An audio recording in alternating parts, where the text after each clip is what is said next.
Right back on. That's it. Oh!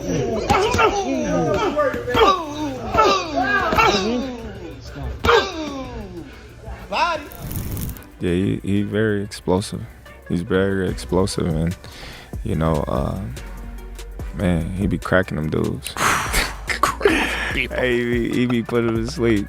Just cracking people. Yeah. And he has so much confidence in his power. So much confidence in his power that he doesn't give a f who he's giving away a couple Yeah, he definitely be giving away rounds, but you know, he just in his mind, he know it's a matter of time before I catch. When Joe Rogan heard what was happening in Gervonta Davis's camp, his mouth almost fell open. Tank has been harassing sparring partners non-stop. Tell me about the 2 heavyweights he knocked out and dropped. I don't drop no names. No names. Tell me about the situation. So he spars one. Hit him with a body shot. Went down. And I'm talking 200 plus pounds. And the other one he hit with a headshot. And he went down too? And he went down. But people don't expect a guy 130. Table it. Matter of fact, he's right. And I'm not just exaggerating because Tank is our fighter. Tank has it. Punching power. I don't know where it comes. According to reports, he has been dropping heavyweights like dominoes and knocking them out in an attempt to match Jake Paul's size. Rogan kept bringing out the absurdity of that. A 135-pounder destroying men twice his size and dropping bombs that would cause most lightweights to reconsider their career choices. Interesting, right? Like, you don't know whether someone's ever going to be able to figure that out or whether or not he's just going to keep cracking people. Yeah. You know, so it's part of the fun of watching it. I've talked to a lot of, like, real boxing purists. It's like, you can't rely on that style. Right. He's got to be busier. When he gets to the best guys, it's not going to work out. Like, well, we'll see. Yeah. We'll see because there's so many good guys. Oh!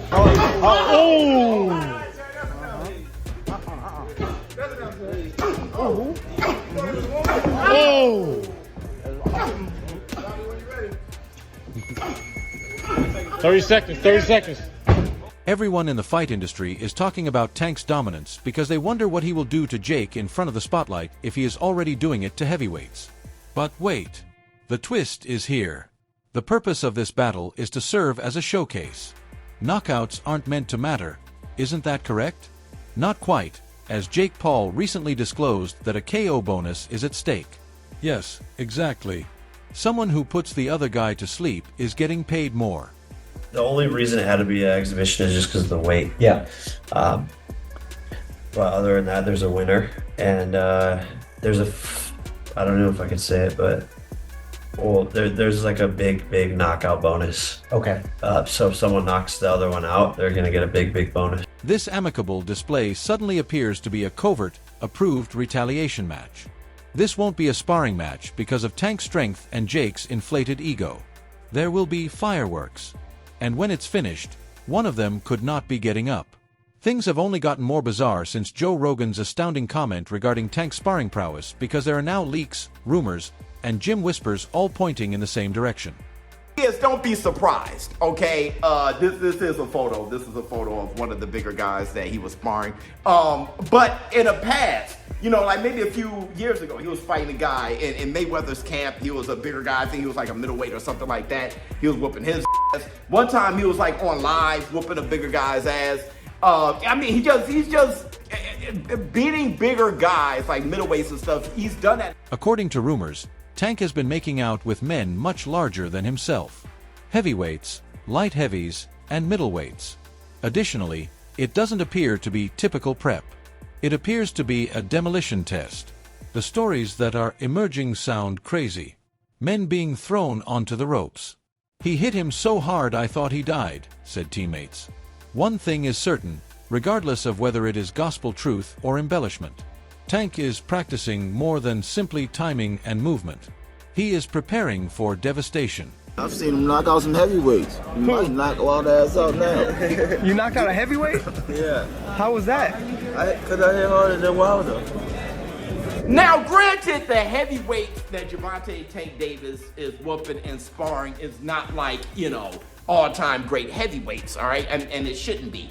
But he's sparring the heavyweight, the level of heavyweight that, you know, more experienced than Jake Paul, right? But Jake Paul has beaten those heavyweights himself. In addition, there is film of Brian Norman Jr. Looks like a man studying chaos control, with crisp ring cutting and sharp footwork. When those two elements are combined, it seems like a setup. Building the cannon with tanks. Norman is demonstrating how to point it. You know, something extraordinary is going on when a 135-pounder is passing through large men and landing like that. And this is a rumor, Bill. Tank Davis is smashing heavyweights in sparring. I want to say this too. There was a sparring leak of footage of Brian Norman. Here's sparring footage of Brian Norman Jr.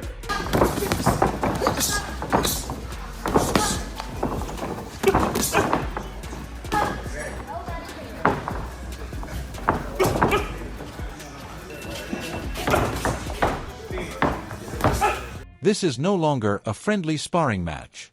It's a practice run for a viral knockout. Yes, this story is on the verge of either pure explosion or pure brilliance, so grab your popcorn and slow-motion replay button. And just when we thought Tank's camp could get much stranger, Joseph Macedo interrupts and reveals something shocking. This man stated unequivocally that Gervonta Davis is the most formidable puncher he has ever encountered. Keep in mind that they were donning headgear and 16 pairs of gloves. That would be like using a cushion to block a bullet.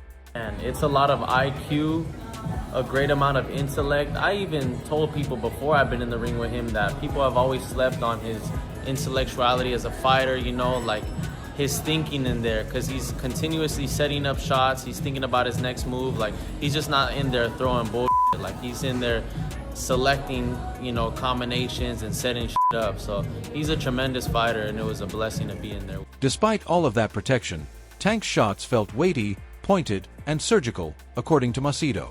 When a boxer confesses that he felt as though he was battling for his life during a spar, rather just against Tank, he is genuinely fighting for survival. And let's face it, that says volumes what the monster Davis has become into when the sparring partner is going through 13 rounds with Tank and yet appears thankful to have his face intact. This illustrates why Jake Paul's experiment may become a horror film.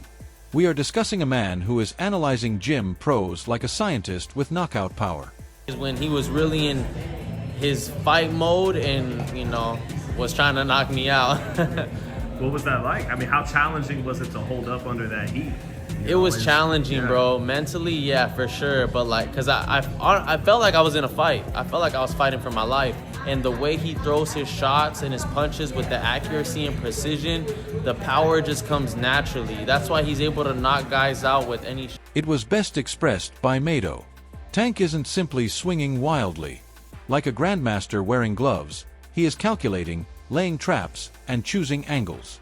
If he is training boxers and sparring like that, just think of what would happen if the lights went out, the KO bonus was up for grabs, and Jake was there across from him grinning like a YouTuber. Yes, I'm already visualizing a fresh highlight clip loading. I'm not sure about you. Barry Hunter enters with the cool seasoned spirit of the wise general who has witnessed too many battles, just after we heard Tank's sparring buddy call in the strongest puncher he has ever encountered. And when Barry talks about Tank, the history is palpable. Since Gervonta was a child, he has been there, throwing jabs higher than him. Now, he is leading this powerful man who is intimidating big guys in sparring. Relationship with you and Gervonta take place, being in his corner now. Will you be in his corner come Saturday night? I will be in his corner. Here's the deal. We got a long history. Calvin called me years ago. Gervonta was a little boy, maybe 8, 9 years old.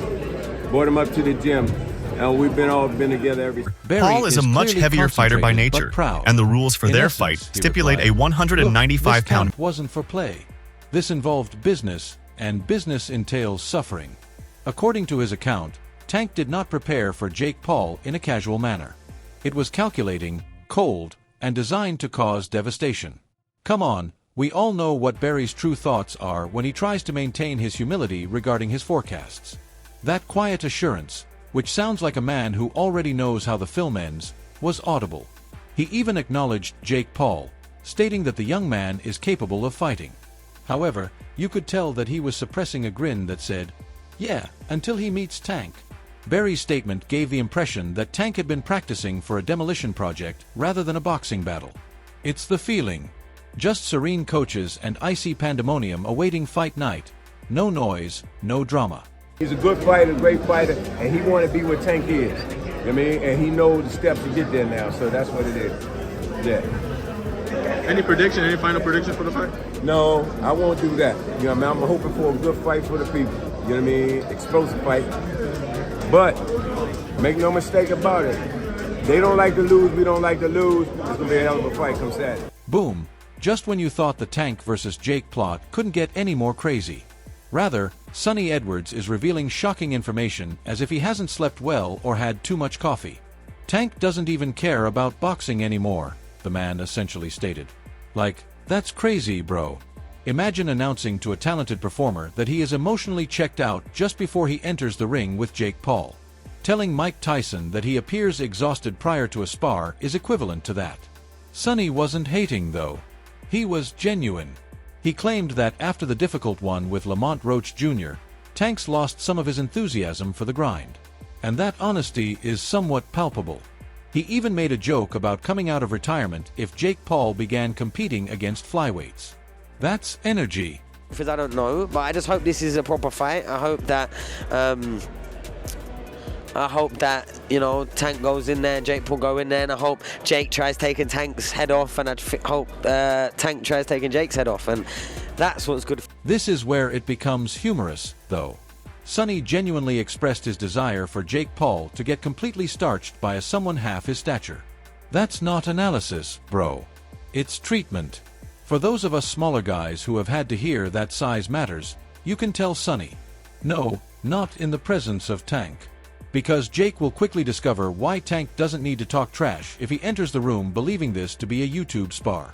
The marketing is done by his fists. And I swear I saw every MMA fan nod in agreement when Sonny mentioned that Jake's battle occasionally appeared staged. At last, an individual said it. We have a man who believes that boxing is a waste of time, but he still expects to make Jake a highlight. And to be honest, the same. Because this is no longer merely an exhibition. This feels intimate, erratic, and like the kind of carnival that we all secretly adore. Kind of seen that in Tank. Now, he had a hard fight against Lamont Roach Jr., and that might have been a part of it. Like, wow, man, this is getting hard against fighters that I think I'm levels above, and turned out on the night that I wasn't. And not only that, with prize fight. People, get your popcorn. Burnout is going to hit like a left punch from Baltimore if Tank's burn out. One thing is evident from all we've witnessed, including Rogan's jaw hitting the ground, sparring partners sharing their near-death experiences, Barry Hunter's quiet assurance, and Sonny Edwards' brutal candor. This display is beginning to take on the appearance of a fully realized project. Tank Davis is grinning and dropping giants while moving around like a man possessed. Jake Paul may has the notoriety, the fan base, and the muscles, but Tank possesses a lethal instinct that cannot be taught or purchased. Is acquired from suffering and years spent in combat. The key question now is, will Jake be able to weather the storm? Or is he going to discover what happens when violence in the real world collides with YouTube hype? I hope Jake Paul started at flyweight professional fighters, because I would have come out of retirement for the Jake Paul fight. What round do you want me to go down in, Jake? Get open to it. No, but in all seriousness, if we're going to talk about the fight, I hope, for the little people of the world, I hope Jake Paul gets absolutely starched by someone nearly half his size. Post your opinions in the comments section. Will Jake's size and strength be sufficient to overthrow the king? Or is Tank going to remind everyone that when your name is Gervonta Davis, weight divisions are meaningless? Let's have a discussion. Additionally, remember to subscribe, like, and share boxing.